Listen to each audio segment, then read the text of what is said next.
sacrifices must be made. Excuse me, sir. Good and evil. They found it. We found what? Is there such a thing? Henry, are you planning on killing him? Kill? Oh, Jennifer, kill who? Mr. Morton here essentially killed himself when he severed the barrier chain that had kept Almanet's power in prison for 5,000 years. He was chosen as her ideal candidate. A thief, physically capable, compulsively devious, and utterly devoid of soul. What? What? It's insane. Sounds like Who our could summon politicians. a dagger and stab him with it? All our children. Are set to enter his body and then. What are you gonna do about it? Wait. You want to stab me with that? Yes, they want to stab our children. Precisely Intentionally. what the Egyptians should have done. Yes. Ooh. You see, they interrupted a ritual in process. Yes. And that is a mistake. We cannot afford to repeat it.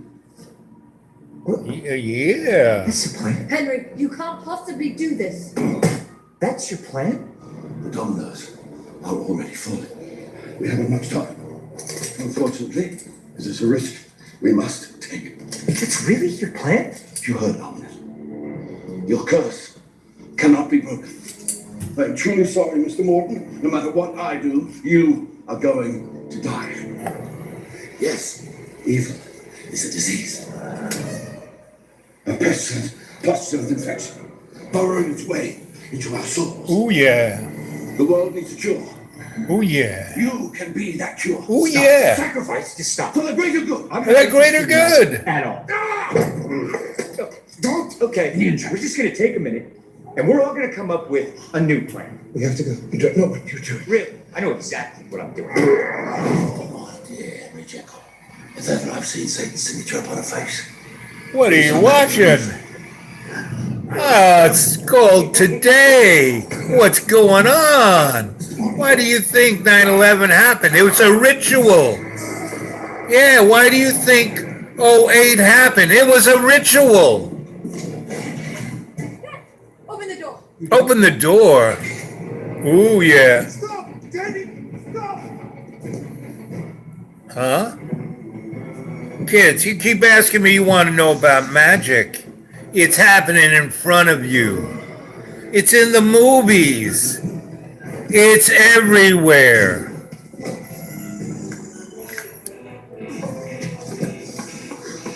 Yeah.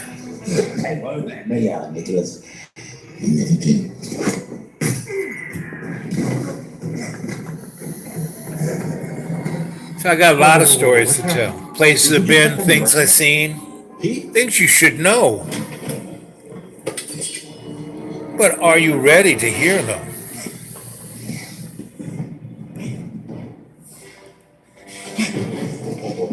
Oh, ho, ho.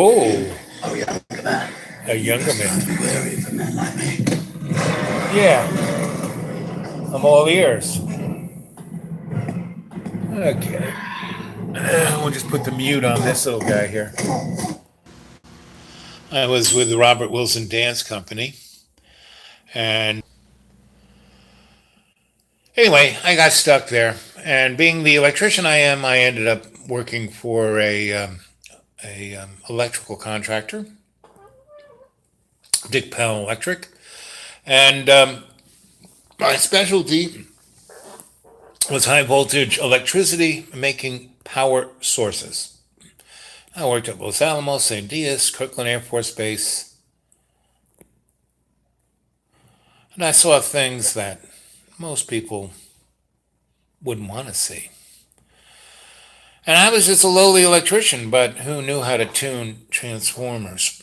So I saw things.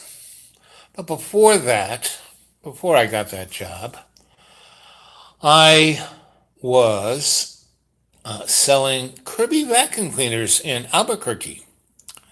And I ended up, instead of selling them to poor people, like that was their business plan, I basically sold them to a really poor people. And those poor people lost all their money. They signed away their welfare check. We don't even have welfare checks anymore. There's 40 million people in poverty, meaning they can't even afford rent. I used to live in San Francisco. I used to pay $75 for a really nice apartment. It was an SRO, single room occupancy, right? And while it's quite interesting, you know, just a few years ago, a friend of mine's daughter who works for Sony, she makes a six-figure salary. She's living in that same building in a SRO, and she's paying $4,200 a month for a little box. I mean, smaller than this place, less nice than this place. What old Tom is going through here is a real challenge of good and evil. And you folks, you know, he's got that little bitch in his head, and you are just controlled by your smartphone. You're controlled, manipulated by the blue screen. Yeah, baby. Yep. Yeah, poor Tom. This girl's coming after his soul. And it's the illusion of this that has captured you all, because there is no evil. There's only love. But to do that, to have love, you have to be love. You have to think of other people before yourself.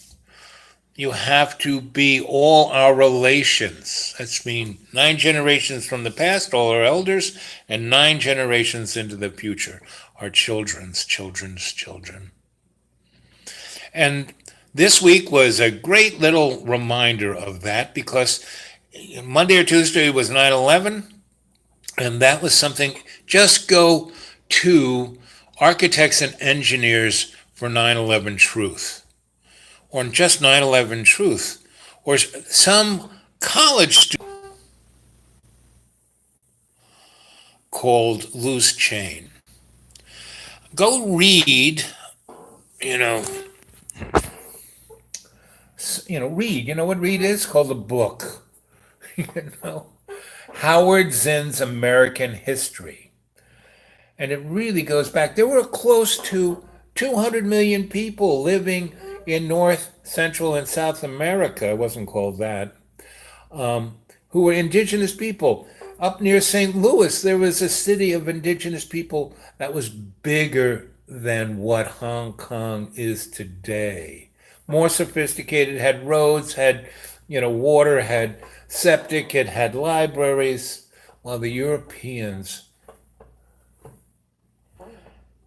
were living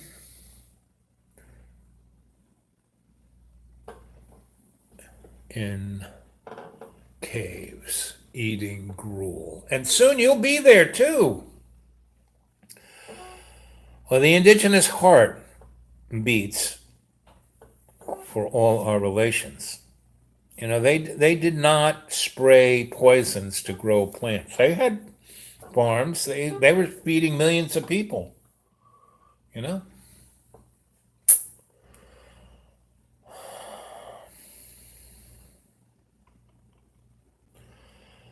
Also go read a guy named David Icke. Now, David, good bud. He's got a lot of great information. He often gets stuck. There's another guy named Howard Zinn. I mentioned him. And he tells what America is really about. It's another guy, Joseph P. Farrell, great historian, talks about how German people were bombed into the Stone Age. The Nazis won the war. They came to America through a thing called Operation Paperclip and took us over. What little reference we had to the right forms of community were taken away by what Mr. Eisenhower called the military-industrial complex. You guys need to study these things. Now, Go listen to Ralph Nader. He's going on about how the only way to stop this is community organization. And yes, there are lots of people like Mr. Soros who's dumping millions of dollars into, the grassroots. But no, you need thousands of people walking the halls of our legislators, just like Monsanto and Westinghouse and General Electric and United Carbide and U.S. Steel do. We have the best legislators money can buy, but they're scared shitless of their constituency. Look what the Tea Party did. A handful of people took over the Congress. Then they were bought out, but that's a good example. Look what Occupy did. Really, shook the chains of the corporate structure, but they got bored and went home, because they were bourgeois. This little effort is going to take a while. I've been doing it for 50 years, and the only way you can get through this is through having community and having a good time. Meaning, if in Roanoke, they're putting a big pipeline through it. And the folks are upset. I'd be upset too. This thing's going to destroy their property values and destroy their water.